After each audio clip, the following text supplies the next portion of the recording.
J'avais invité, comme vous le savez, le général de Gaulle à venir débattre avec moi-même du destin du pays devant les caméras de la télévision. Vous constatez qu'il n'est pas venu. C'est dommage, car le système qu'il a lui-même institué exige un débat contradictoire. Quand vous élisez un maire, un conseiller général, un député, à quelle réunion allez-vous? À celle au cours de laquelle l'élu sortant opposera son programme à celui de son adversaire. Pourquoi l'élection présidentielle échapperait-elle à cette règle démocratique? D'autant que, si l'on nous dit que le général de Gaulle a beaucoup parlé pendant 7 ans, il n'a jamais dit tout à fait la même chose. Et les Français auraient été heureux de connaître sa pensée exacte en ce moment. Ne parlant que vendredi prochain, nous ne connaîtrons pas le programme du général de Gaulle et, dans ces conditions, c'est un chèque en blanc qu'il demandera à la nation. Il n'est pas venu, tant pis pour lui. C'est dans ces conditions que ce soir, je vais exposer devant vous mon programme économique et social, et pour cela, j'ai demandé à M. Claude Joubert de bien vouloir venir ici. M. Dickey-Villancourt, j'ai donc essayé de vous poser sur votre programme économique et social les questions que peuvent se poser à la fois vos amis et vos adversaires. Mais auparavant, je voudrais éclaircir un point. On vous présente généralement, et notamment vos adversaires, comme un homme de droite. Mais tout le monde n'est pas de cet avis, et M. Jacques Soustel, il y a 3 jours, dans un quotidien du matin parisien, écrivait que dans ces élections, votre programme était un programme de gauche. Alors, où est la vérité? Quel est votre sentiment sur ce point? Monsieur Joubert, les notions de droite et de gauche ont à peu près une centaine d'années d'âge. La droite s'est définie par rapport à la gauche en raison de la place qu'occupaient les députés par rapport au président de l'Assemblée délibérante. Ensuite, la droite a représenté la monarchie, la gauche la République. Après, la gauche la laïcité, la droite l'enseignement libre. Aujourd'hui, ces notions sont absolument dépassées, étant donné que l'option fondamentale en politique, elle est économique. Il s'agit de savoir à quel système économique l'on entend se rattacher. Or, voyez-vous, il y a à gauche des libéraux et des dirigistes, il y a à droite des libéraux comme des dirigistes. L'unité de la gauche comme l'unité de la droite en 1965, cela ne représente plus rien puisqu'il s'agit de notions complètement dépassées. Alors pour vous, c'est donc le programme économique qui compte beaucoup plus que les mots. Et il n'est ni à droite ni à gauche. Et ma première question sera simple. Quelle est votre doctrine économique? Monsieur Joubert, le monde à l'heure actuelle se partage entre 2 doctrines, le marxisme et la liberté. Avant de formuler mon choix, j'ai regardé les résultats obtenus. Et ces résultats représentent une victoire sans partage pour la doctrine de la liberté. N'oublions pas que l'Union soviétique, au bout de 50 ans de pouvoir stable et continu, sur le plan agricole, a accepté avec reconnaissance 14 millions de tonnes de blé des États-Unis, sinon elle était obligée de rétablir la carte de pain. Et sur le plan des salaires, le mur de Berlin, à lui seul, vous indique que le salaire du métallurgiste de Kharkov est inférieur à celui de l'ouvrier de Boulogne, qui est lui-même le tiers du salaire de l'ouvrier de Détroit. Donc, d'après ces résultats, j'ai choisi la doctrine économique de la liberté. Vous choisissez donc le libéralisme. Mais vous venez de dire que le monde libre était en expansion. La France est dans le monde libre, la France est donc en expansion. La France, Monsieur Joubert, sous le gouvernement du général de Gaulle, n'a pas joué le jeu de la liberté. Elle n'a pas joué non plus complètement le jeu du marxisme, ce qui fait qu'elle a cumulé les inconvénients des 2 systèmes. On a bloqué les prix, on a bloqué les salaires, on a augmenté les impôts, et c'est ainsi qu'en France, l'expansion est arrêtée alors qu'elle continue chez nos voisins. et les résultats. Les résultats que j'appellerai, si vous le voulez bien, les résultats du septennat, puisqu'après tout, nous faisons en ce moment un bilan. Les résultats du septennat, je vais les placer, mes chers compatriotes, devant vos yeux. Ce ne sont pas des statistiques inventées, elles sont prises aux sources officielles que personne ne peut contester. C'est d'ailleurs pourquoi j'aurais aimé que le général de Gaulle fût présent afin que ces chiffres soient contradictoirement débattus. Voici les résultats. Nous prenons la France et nous prenons l'Allemagne. Voilà la production industrielle. 52% d'augmentation en Allemagne en 7 ans, 39% en France. Et si nous prenons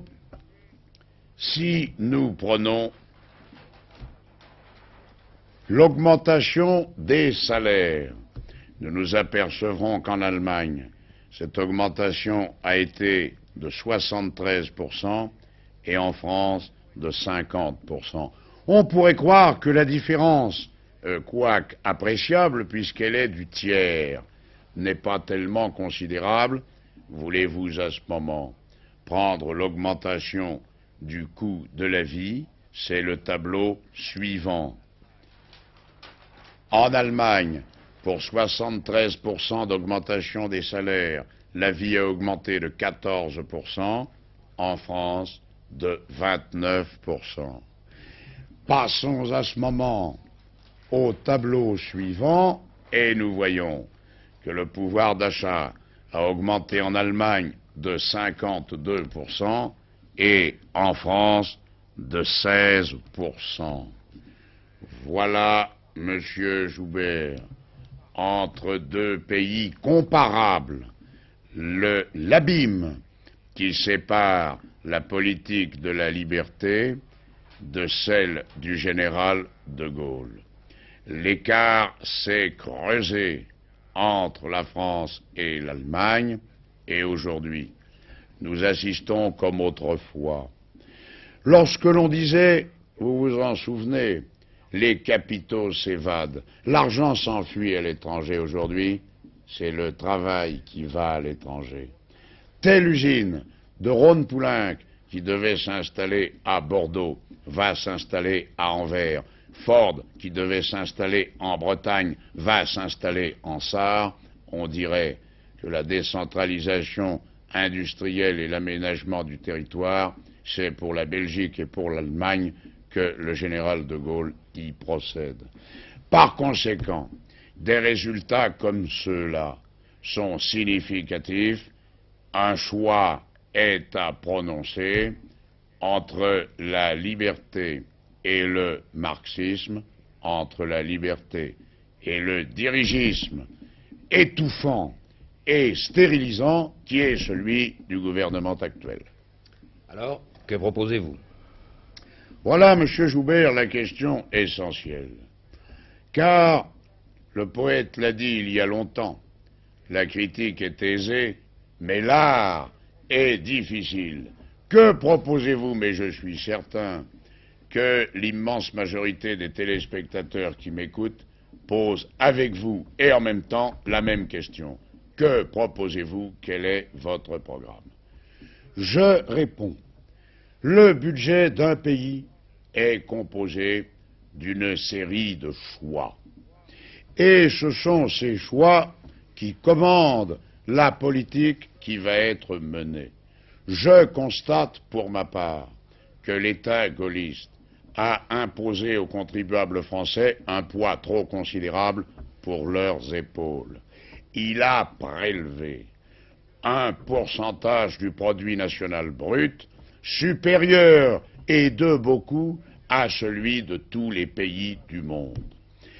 Je propose donc d'alléger ce poids fiscal et de l'alléger dans une proportion de 11%, qui est celle, voyez-vous, qui a été retenue par le chancelier Erhard, par le président Johnson, à des époques différentes et qui ont permis chez eux d'accentuer encore l'expansion économique qui avait été loin de s'arrêter.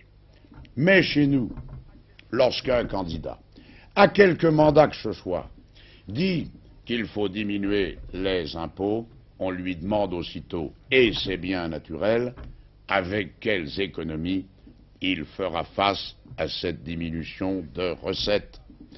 Ce qui n'est pas le cas dans les pays en expansion, puisque là, le pari fait sur l'expansion peut être gagné par l'augmentation des recettes de l'État qui correspond à l'augmentation du volume de la production. Là, je peux procéder à la baisse de 11% de l'ensemble des impôts directs et indirects en procédant, dans 2 chapitres du budget de la France, à des abattements considérables pour l'un et à une suppression pour l'autre. J'estime que la France, avant d'aider les autres, doit d'abord s'aider elle-même. J'estime que l'argent des Français appartient d'abord à la France et aux autres après, et s'il en reste. Sinon, notre pays deviendrait à son tour un pays sous-développé.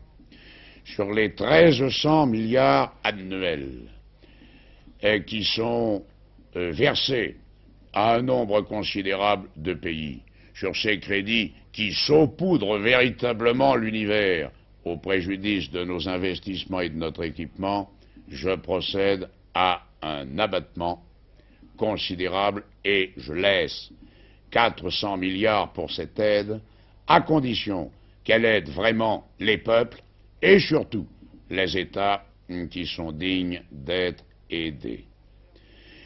En ce qui concerne le second chapitre, c'est la force de dissuasion. C'est une bombe, mes chers compatriotes, qui ne fait peur à personne, mais qui coûte très cher à tout le monde et qui comporte des dangers évidents pour la paix. Je supprime ces 600 milliards engouffrés chaque année dans l'usine de Pierrelatte pour fabriquer un engin qui ne peut pas concourir à la défense nationale de notre pays, c'est impossible, qui alarme nos alliés et réjouit nos adversaires dans la mesure où nous nous séparons de nos alliés. Ainsi, voyez-vous, Monsieur Joubert, j'ai réalisé les économies suffisantes pour permettre cet abattement de 11% grâce auquel je remets entre les mains des Français cet argent de manière à ce qu'ils puissent investir dans leur foyer, dans leur exploitation, dans leur industrie, dans leur commerce, et qu'ainsi ils rétablissent les conditions mêmes de l'expansion. Vous venez de définir les moyens propres, selon vous, à remettre la France dans la voie de l'expansion, c'est-à-dire de faire marcher les affaires. Mais vous avez déclaré dans votre première allocution que le rôle d'un homme politique était de créer les conditions du bonheur des hommes. Un des éléments de ce bonheur des hommes, ce sont les moyens d'existence, ce sont les salaires.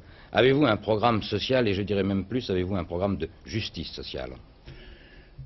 Avant de répondre, Monsieur Joubert, à votre question très pertinente, je voudrais, sur le programme économique que je viens de définir, démontrer une fois pour toutes aux Français la manière dont ils sont gouvernés. Je prends un journal du soir d'hier. À la dernière page, je lis Monsieur Giscard d'Estaing. Vous savez, c'est le jeune vieillard qui occupe le ministère des Finances. Pour la première fois, l'expansion reprend sans que la hausse des prix s'accélère. Et l'autre colonne, le retournement de la tendance économique est désormais certain.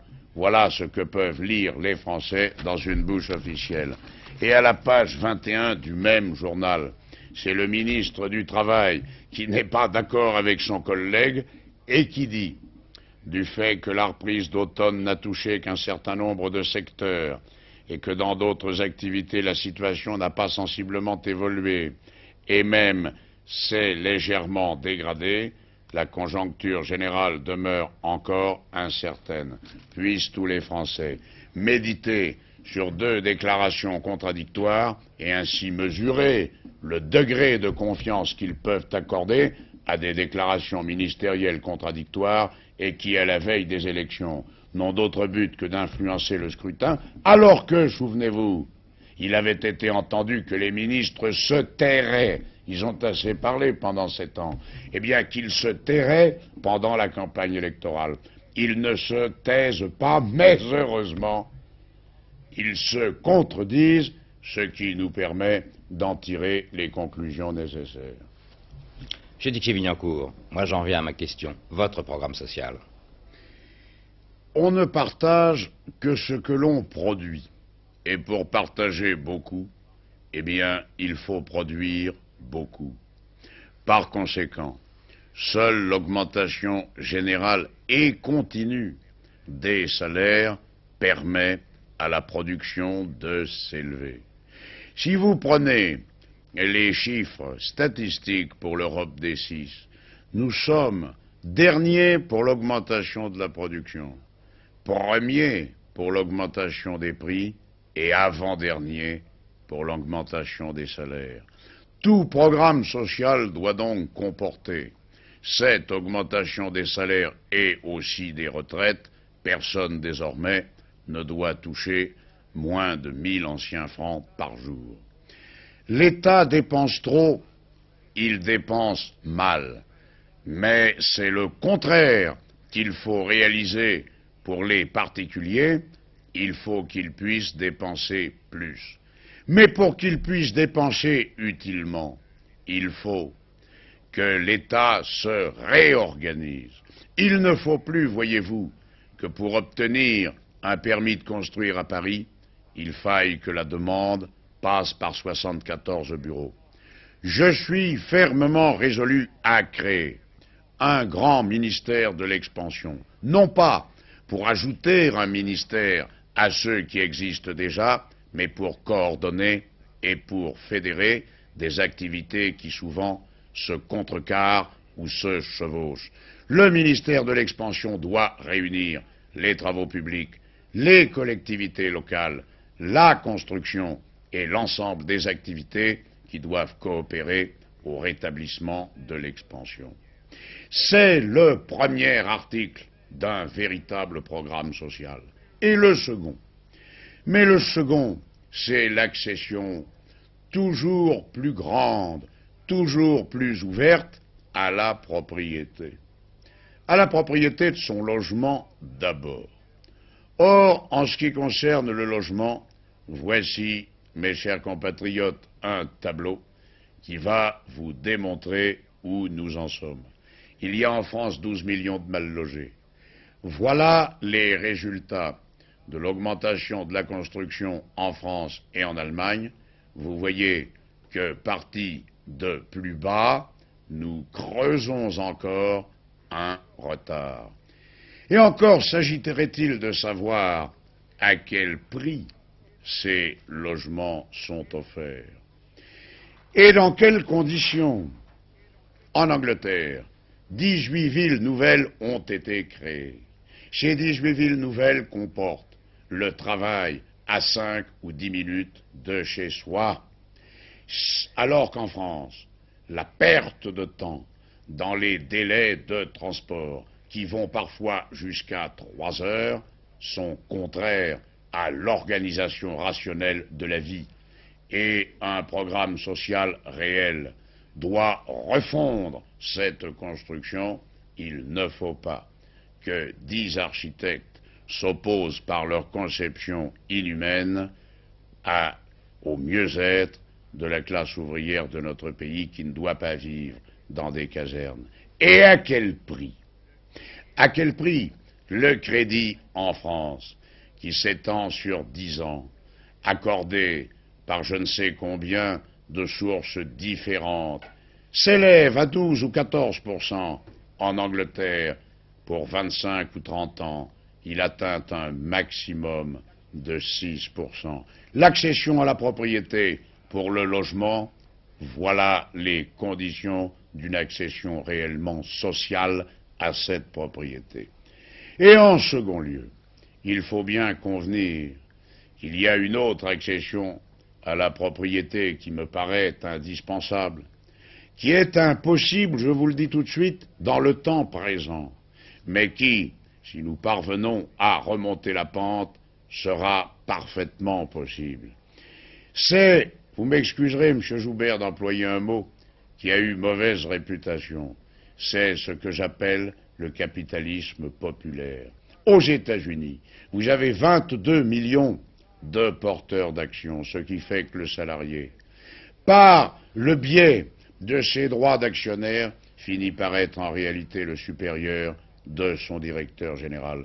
Il faut qu'en France, la même accession à la propriété des moyens de production par la voie du capitalisme populaire puisse se produire. Bien entendu, c'est impossible avec des salaires de 50 ou de 55 000 francs par mois.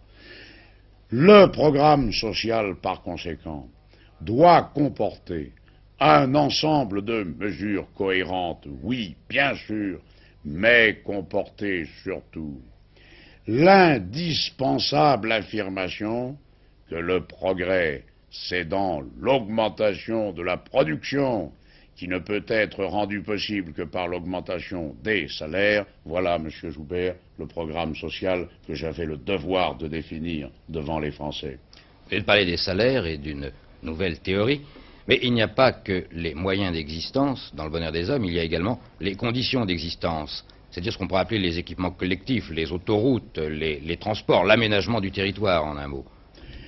Monsieur Joubert, l'aménagement du territoire, pour l'instant, ce sont des mots. Et l'aménagement du territoire ne peut, à mon sens, être réalisé que précisément dans le cadre du ministère de l'Expansion. Les autoroutes, artères indispensables à la vie moderne, nous en construirons. D'après le ministre des Travaux publics, qu'on a fini par appeler M. Tronçon, étant donné qu'en France, il n'y a que des tronçons d'autoroutes, nous promet 150 kilomètres par an, alors que, regardez cette carte, voici les autoroutes en service au 1er janvier 1965. Vous observerez 3800 kilomètres en Allemagne, 1800 en Italie, 485 en France. Et les prévisions pour 68, l'Allemagne construira 1100 kilomètres, l'Italie 1300 kilomètres et nous 500 kilomètres seulement. Qu'est-ce que cela signifie? Cela signifie d'abord 12 000 morts, 500 000 blessés par an. Cela signifie une véritable hécatombe sur les routes. Cela signifie aussi le ralentissement des échanges, la paralysie économique des régions éloignées. Il faut, dans ce domaine, prendre des décisions urgentes. Il faut qu'en 68, l'île Marseille soit réalisée. Il faut que Paris-Irun soit réalisé, il faut que Paris-Brest soit réalisé. En d'autres termes, l'aménagement du territoire ne comporte pas seulement les autoroutes, le canal du Rhône au Rhin, les voies fluviales à réaménager. Il comporte aussi l'aménagement de l'avenir, c'est-à-dire de ne pas laisser l'enseignement en France en l'état où il est. Il faut que dans ces trois ordres, primaire, secondaire, supérieur, dans l'enseignement technique si négligé, dans l'enseignement agricole et ménager, l'État investisse au profit de sa jeunesse. Avec quel argent, me demanderez-vous? Eh bien, avec précisément l'argent que le gouvernement gaulliste donne chaque année à l'Algérie, 1 milliard par jour environ, sous forme de subventions directes ou en achetant l'essence qui nous appartenait 30% plus cher que si nous l'achetions à Shell ou à Standard. C'est donc un investissement massif qu'il faut là réaliser, sans oublier la création de ces universités pour adultes, si importantes alors que 200 000 ouvriers chaque année sont appelés à changer de profession, alors que 120 000 jeunes agriculteurs quittent la terre et désirent se reclasser. C'est cela l'aménagement à la fois du territoire et de l'avenir. Le budget, je l'ai dit, ce sont d'abord des choix. Moi, j'ai choisi l'expansion économique, son rétablissement, l'augmentation de la production par l'augmentation des salaires, l'équipement du pays. J'ai choisi les investissements dus à l'initiative privée que je veux encourager au lieu de décourager, l'esprit d'entreprise des Français, leur goût du risque, bref, l'ensemble des vertus sur lesquelles notre pays a été édifié. Vous venez de définir un programme économique et social qui apparaît vaste. Il faut être réaliste, il y a les délais. Dans quel délai pensez-vous qu'il soit possible de réaliser votre programme? Dans quel délai? Le 21 octobre 1965, il n'y a pas longtemps, M. Pompidou disait que la France mettrait des dizaines et des dizaines d'années à rattraper son retard, ce qui nous laisse penser qu'en l'année 2020, le retard ne serait pas comblé. Ainsi, le Premier ministre excusait à l'avance son impuissance future et pour l'impuissance actuelle, en rejetait la cause sur la 4e, la 3e République et pourquoi pas sur le Second Empire. Moi, je viens vous dire, en 1945, l'Allemagne est partie de zéro. En 20 ans, elle a triplé sa production de 1936. Et la France, aujourd'hui, loin de partir de zéro, peut rattraper son retard en 10 ans. À une condition, bien entendu, c'est qu'elle s'y mette courageusement, comme elle a accoutumé de le faire, qu'elle s'y mette tout de suite, qu'elle se débarrasse des auréoles, des légendes et des mensonges, et alors nous pourrons prendre ensemble la route qui monte vers le printemps des nations qui veulent vivre, et non pas la route qui descend et où se trouvent les nations vieillies qui doutent de leur destin. Voilà, Monsieur Joubert, ce que j'avais à dire au peuple français sur les problèmes économiques et sociaux. Et j'ajoute qu'aucun des chiffres que j'ai cités, aucune des statistiques sur lesquelles je me suis appuyé ne peuvent être contestés par quiconque. Lundi, je m'adresserai aux femmes de mon pays pour traiter les questions qui les concernent plus particulièrement. Ainsi, mes chers compatriotes, je poursuivrai ma campagne de vérité, cette vérité qui, quoi qu'on dise, sera toujours plus forte que le mensonge.